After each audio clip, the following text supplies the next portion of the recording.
Hello, welcome to Health Talk with Nicole. Today I wanted to discuss a topic that probably isn't my most favorite topic, but since school has started and I've been hearing this in my own household, the word bullying. I wanted a little help with this, so today's guest is Tom Murphy. Welcome, Tom. Thank you, Nicole. I'm hoping that you can help us out a little bit. Well, I'll do my best. Especially with the Sweethearts and Heroes. Sure. So if you could tell us a little bit about what you have going on there and what is it? What's happening? Well, again, thank you for having me on the show. My pleasure. This is my time of the year. My calendar is just getting started. Sweethearts and Heroes has been around for about 5 years now. Wow. And to date, we've been in front of, with our very unique message, about a million kids, Wow. Parents, teachers, students. And we have a message that really, I like to say, solves the equation on bullying. And some people say, whoa, wait a minute, It's Tom. powerful, yeah. It's a powerful statement because, this thing has been around. Human intimidation and fear has been around since the beginning of mankind. How have we come up with a solution? And that's really at Sweethearts and Heroes, what we do. And it's a long discussion, but we're very excited about getting our school year started.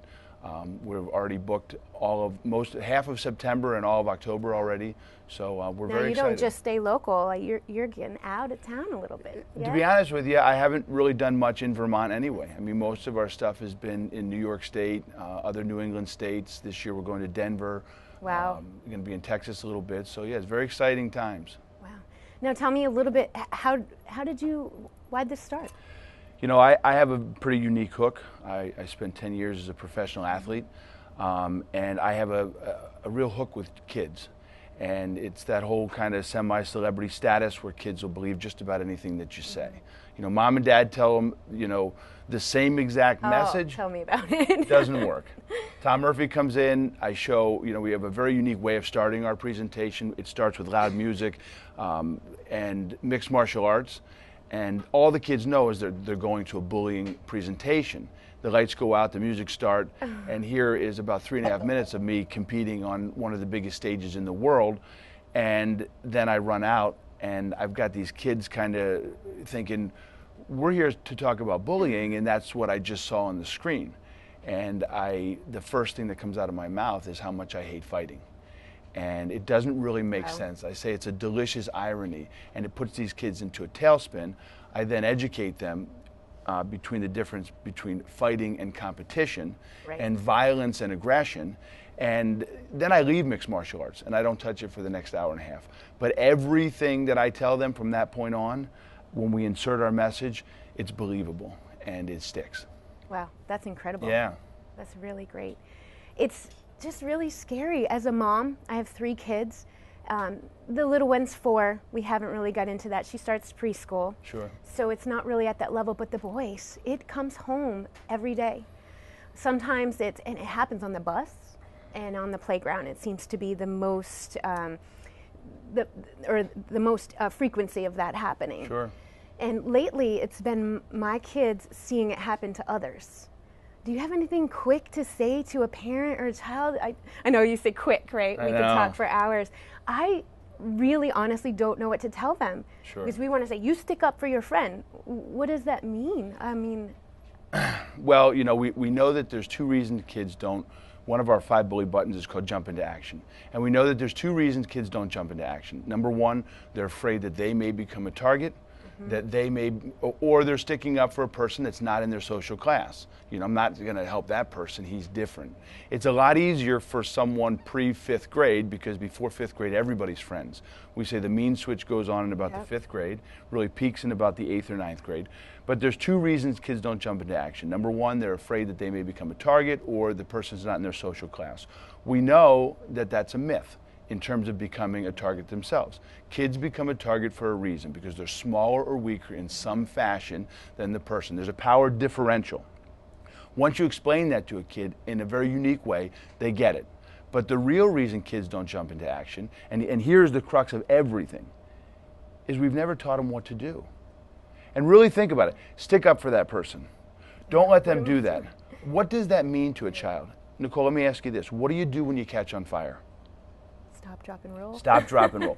There's 50 million students in America. I can ask any kid, I can go into an auditorium of 1,000 kids and I can say, what do you do when you catch on fire? In less than a second, they will unanimously, very, I don't want to say aggressively, but shout confidently, stop, drop, and roll. How many kids die in fires every year in America? Between the ages of 10 and 19? About 135. We, you, me, the education system have taught 50 million kids what to do when they potentially catch on fire and die for 135 lives. Now, I'm not trying to diminish that importance. Right. But when I go to any one of those 50 million kids and I say, what do you do when you see bullying, when you hear it, when you're part of it? What do they say? You're answering it right now. Stick up for them. Yeah. What does that mean? Here's the problem. We've never taught our kids what to do. 4,400 kids between the ages of 10 and 19 make the decision to end their own lives. Those are the successful ones. An estimated 500,000 to 1 million students in America attempt it every year. Oh, it makes me want to cry. It's emotional. It's very emotional. We haven't taught them what to do. You know why Stop, Drop, and Roll works? Because it's simple and it's an action-based plan. And that's really what we do. We have an ABC plan. It's our action-based climate.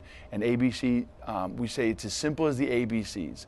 And this works from a second or third grader all the way up to a senior in high school. It'll work in a job, our action-based plan. I was going to say, it's not just in the schools. I know it happens in adults. It goes away a little bit in the college era when you gravitate to your own social group, but then it comes back, sometimes even viciously, in the workplace. Wow. Yeah. It's scary. It is, and really the secret to solving this is making sure that we teach kids that they have the right and the responsibility to jump into action for other kids that can't do it. I think I need to bring my whole family to one of your shows. Yeah, it's a ton of fun. You do. I mean, we sit at the table and then I get the mama bear claws come out because you don't, and then I wonder if it gets clouded, and so that's wonderful. It's very wonderful. Now, you've been doing this for a while. Have you gotten results from the kids? Like, have you gotten any testimonials, stories? Well, you'll have to read the book. I just finished the first draft of our book, Sweethearts and Heroes.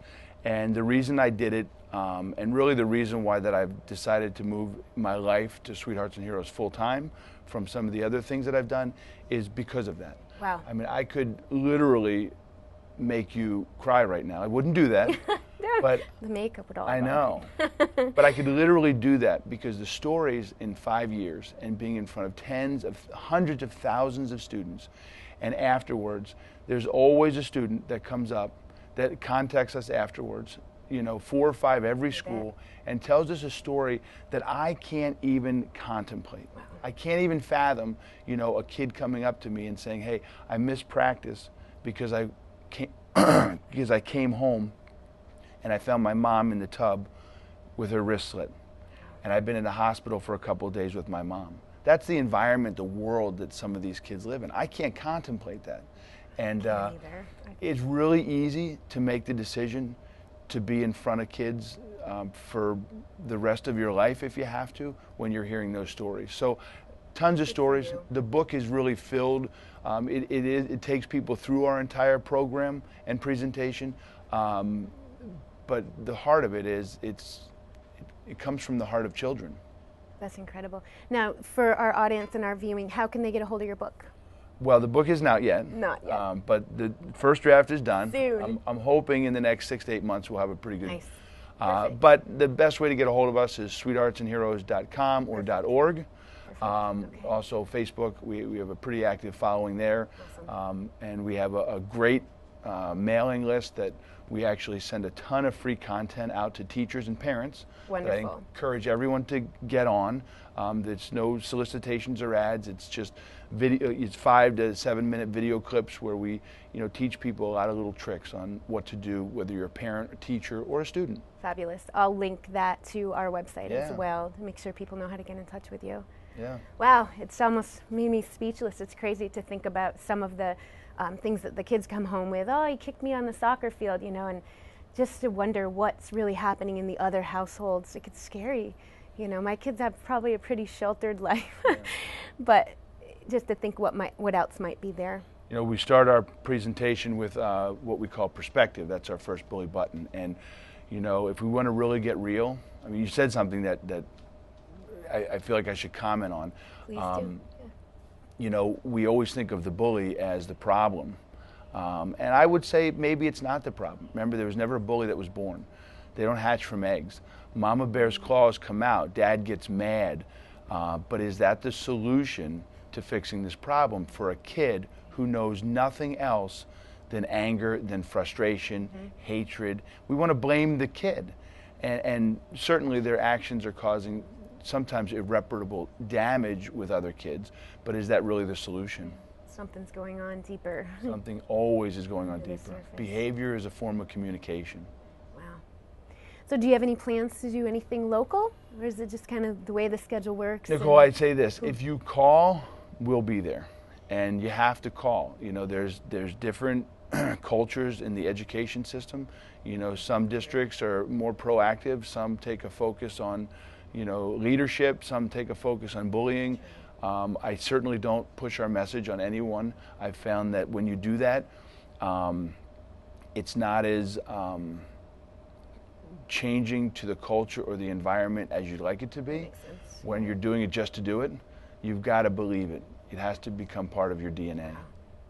So how did you have a connection in Denver? Like, I'm just curious. Well, Like, I do did some. they find you? Well, this is interesting. I actually do some corporate work too on leadership, motivation, goal setting, Oh, nice. management level stuff. And I go into corporations and I say, you know, I'll present to your team, your executive team. And I was doing a real estate group in Denver, and they said, we'd love for you to come out. We saw some of your stuff on leadership. And they said, what does it cost? I said, well, it's free, of course. And the executive said, What? that doesn't make sense. I said, yeah. I said, we'll come out and speak to your people. You just sponsor us in a couple Denver area schools. So this company gets all the credit for bringing us in and helping make their community a better place. That's wonderful. Yeah. So Awesome. Actually doing the same thing with Yale football this year too, down in New Haven, Connecticut, which is going to be a lot of fun. Yeah, perfect. Now you say we, so you have a team? Yeah, I do. It's a small team. Yeah. So a fellow that I wrestled with in college, he's a school teacher in Glens Falls, New York. And he was our heavyweight. I was the weight class below him. And we stayed in touch. And Jason's in the laboratory every day. And a lot of the stuff and the techniques that we use, he's been experimenting with for 18 years, which is a lot of fun because we know, you asked about results, Yeah. we know that these things work because he brings them to the classroom. And then I also have another partner who is a wounded warrior. His name is Rick wow. Yarish, rickyarish.net. Rick, about 70% of his body was burned away when he hit an IED, September 1st, 2006. And as I was telling you before, remember that in Asia, it's the #1 suicide date Oh my God. for Asian students. What's September 1st in When they Asia? go back to school. That's pretty scary. That is very scary. That kind of, that going back to school peaks suicide. It shouldn't be like that. It isn't, and I just, on a very, probably a smaller level, I know my 8-year-old son has a friend, so he's 8, very, very anxious, and I spoke to the mom. She goes, this is just horrible. She goes, and we wished and prayed for a really good, successful, fun year for the kids, but she talked to me the night before, and the little boy actually called my son. Wow. To make sure because they had a scuffle, just fun, you know, boy thing over the summer, pulled a shirt, you know, kind of, they were just wrestling. Sure. And it was fine, everything was fine. My son thought nothing of it. He made sure to call to make sure they were okay before he went into school the next morning because he Wow. wanted to have somebody, he wanted to make sure he had somebody. And really, Nicole, what you're hitting on is part of the solution. It's the network, not teachers correcting the behavior. 96% of the time, bullies get away with it, almost 100% of the time. We don't see it, but the other children do. So him having your son as a superhero, someone that he can lean on, makes all the difference in the world. But just back to Rick real quick. Rick is one of our partners. You know, Rick spends a lot of time presenting with us. He's what I call a hope expert because I've never laid on the ground and decided to give up hope, but Rick did, and then he found it. So Rick spends a lot of time with us. I've got a couple other people that have pretty unique hooks too that travel around and really get into kids' heads. And That's Fabulous. Yeah. I'm so grateful that you guys did this. Well, This is fabulous. there's nothing else on the planet that's more important. We're talking about saving children's lives. You name me one thing that's more important than that. Not much when I have 3 special ones at home. That's right. Well, I know that we could talk forever on this, and maybe I can get you to come visit again Anytime. in the near future. But that wraps it up for today. So I thank you guys for watching. Please thank Tom for coming on board with us today. You can visit www.elitehealthandwellnessvt.com if you guys have a burning health question that you would like answered on air. And you can find out how to reach Tom at sweetheartsandheroes, spelled out, .com or .org. That's right. But you can also head over to our website to find him. So I want you to have a happy and healthy day. Take care, and bye-bye.